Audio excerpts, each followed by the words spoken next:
میرے آقا صلی اللہ علیہ وسلم نے فرمایا کہ دنیاوی معاملات میں اوپر نہ دیکھا کرو، دنیاوی معاملات میں نیچے دیکھا کرو۔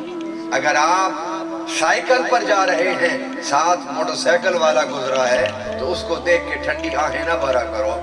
نیچے دیکھو کہ وہ بھی تو لوگ ہیں اس دنیا میں کہ جن کے پاس سائیکل بھی چلانے کا نہیں ہے، اور اگر موٹر سائیکل پر بیٹھے ہو تو گاڑی کوئی کسی کے گزرے تو اس کو حسد کی نظر سے نہ دیکھو، اس لیے کہ کتنے لوگ ہیں کہ جن کے پاس موٹر سائیکل بھی نہیں ہے۔ فرمایا کہ دنیا کے معاملے میں نیچے دیکھو اور دین کے معاملے میں اوپر دیکھو۔ 5 وقت کے نماز پڑھنے والے کو یہ دیکھنا چاہیے کہ میرا فلاں بھائی تو صبح تہجد بھی مسجد میں آ کے پڑھتا ہے اور مجھے تہجد پڑھنی چاہیے۔ اگر تہجد پڑھتا ہے تو وہ اس شخص کو دیکھے کہ جو 5 نمازیں بھی پڑھتا ہے، تہجد بھی پڑھتا ہے اور ساتھ قرآن پاک کی تلاوت بھی کرتا ہے۔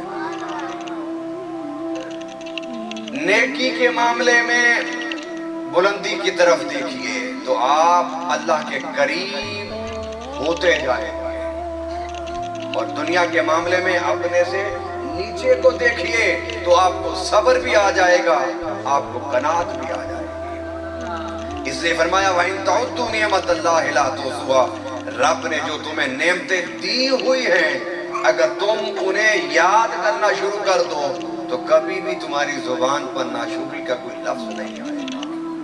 یہ ناشکری کے کلمے اس وقت آتے ہیں زبان پر کہ جب ہم اپنی نعمتوں کو تو نہیں دیکھتے، دوسروں کی نعمتوں کو دیکھنا شروع کر دیتے ہیں۔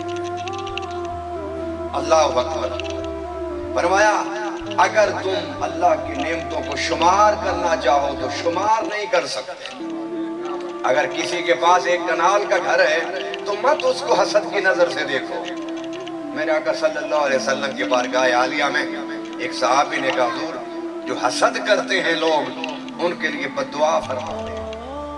میرے آقا صلی اللہ علیہ وسلم نے فرمایا ان کے لیے کیا بد دعا کرنی ہے، وہ تو پہلے ہی حسد کی آگ میں جل رہے ہیں، اس سے بڑا ان کے لیے کیا عذاب میں مانگنا۔